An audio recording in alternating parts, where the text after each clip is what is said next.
Hello and welcome to the How to Video Guides by Manisha.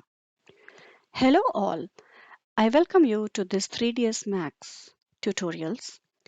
This tutorial is an introduction to 3ds Max and I would be talking mostly about the interface. So this is how the screen looks like when you open a Max. Now, the one you see at the top, the lines, these are called as the menu bars. Each individual menu has its more tools. For instance, if I click on the file menu, I can see that I can open a file or I can create a new file or I can save it. I can import and export and so on. Coming here, it's a workspace currently which is being set up to default. If you click on this drop down menu, you can see more of the workspace styles. For people who are very accustomed in working Revit, if you look into design standard workspace, you will see that your workspace is converted into a different like a ribbon bars, and it would be very similar to how it is in Revit. For the sake of this video and for the how to tutorial, I would like to go ahead with a default workspace. So I'm just changing it to a default workspace. Now, next to the menu bar, these are the tools which we're gonna use very frequently. These are the four viewports. Now, if I click on one particular viewport, you see that it's been highlighted by this yellow box. So if I do this, this is highlighted. If I want to work on a particular viewport, I can maximize it by clicking Alt W, and this is how the particular viewport is maximized. On the right hand side over here is a command panel wherein you can draw the objects as well as modify them. In my next tutorials, I would be discussing in detail about how we can use these command tools. Down here is the time slider, which is used when we try to do animations. And here we see the precise entry of X, Y, Z axis. These are the tools which is used for navigation, which is orbit, zoom, and walkthrough. Coming to a tool. So these are the main tools which we would be using. So for understanding the tools, I'm just trying to draw one or two boxes and I would just demonstrate to you how we can use those tools. Okay. So I've just created four boxes. Now the very first tool is a select object. So when I click on this, it and when I hover around over the objects, you can see that it's converting to a yellow box all around. That means it's going to pick up that particular object. So when I click on this, this is the object which has been picked up right now. When I click on here, you can see this that there is a local XYZ axis which comes in, which is called as a gizmo, and it's a very useful tool. If I click on this, the gizmo moves here. This is select by name. So when I click on this, all the boxes name comes in together. So whichever box I click, it gets selected. If at all I have to click all of them, all I have to do is press Control and click all, and we'll see that all the boxes get selected. Okay. The next is a rectangular selection region. When I use this, when I use the rectangular selection region and I draw a rectangle, you see a dotted rectangle all around. Now, whatever objects it is within that rectangle, or if the rectangle is touching, gets selected. For instance, if you can see that the fourth box is just touching on that rectangle, and then that is not selected because it's not under it. Now, here is the window crossing. This is the same. Wherever the windows cross, whichever way the windows crosses, it all gets selected. So these are the four selection tools. The next in line is a move tool, select and move. So when I click on this, it will first select the object. So the minute I hover around the objects, whichever is about to get selected gets highlighted in yellow. Now, if I at all I want to move this object, I click on this. I can see that there is a XYZ axis which comes here. That's called as a gizmo.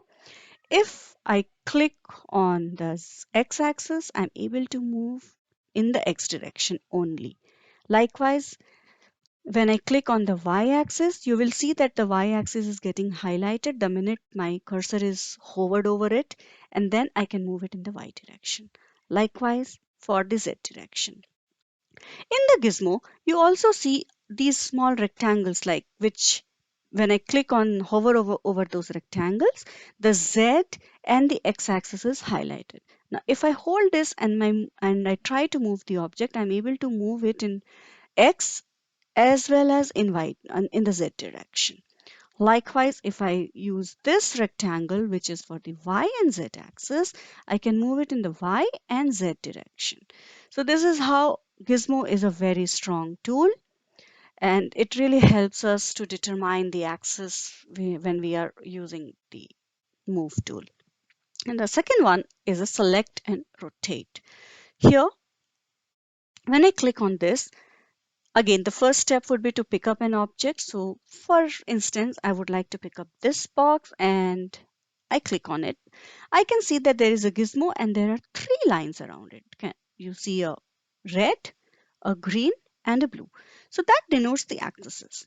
Now, if I want to rotate it around a blue axis, all I'll have to do is just move my cursor onto the blue line, and then the blue axis has been selected.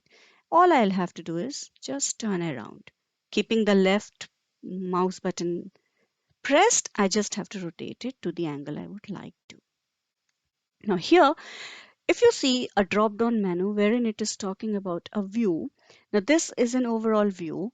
If I change this to local, I'll see the gizmo is now changed. The gizmo for this particular object is changed to not the local one. So that means it is orienting it to the based on the orientation of the object. So next in the tool line is select and uniform scale. So here again I'll have to pick up on objects. For instance, I'm going to pick this object. The central triangle, if I'm picking the central triangle, you can see all the three axes, that is X, Y, Z, all the three are highlighted. That means this is going to scale uniformly in all the three directions. So this is a uniform scale.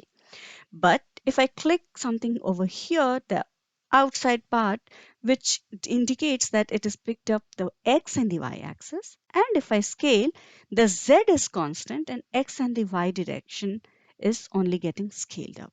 Likewise, if I pick up here, it's the Y and the Z gets highlighted and the X is constant. So this is how you use your scale axis. The next in the line is use of the snap toggle. A snap toggle will help you to pick up precise points and use the tools using precise point. So when I do a right click on this, I see what all the points which I want to be snapped.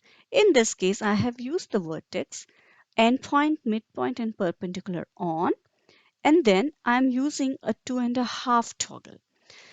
Now, when I do that and then I go to a move command, I press the move command, you can see that I can even pick up some vertex. So for instance, if I want to move this object with the help of this vertex, I click there and I drag it from that. So you can see the vertex is constant and I'm just moving it to another place, and I can move it very close to any other point wherever I wish to. So I'm just moving it to this particular vertex. So I've moved it from the previous and I moved it closer to this vertex. So that's how you use the snap tool to the snap command and use the other tools to get more precise modulations. So that's to do with the tools which you're going to use very frequently. And in my next tutorial, I'll be talking about the command panel in detail. So thank you and see you all in my next video.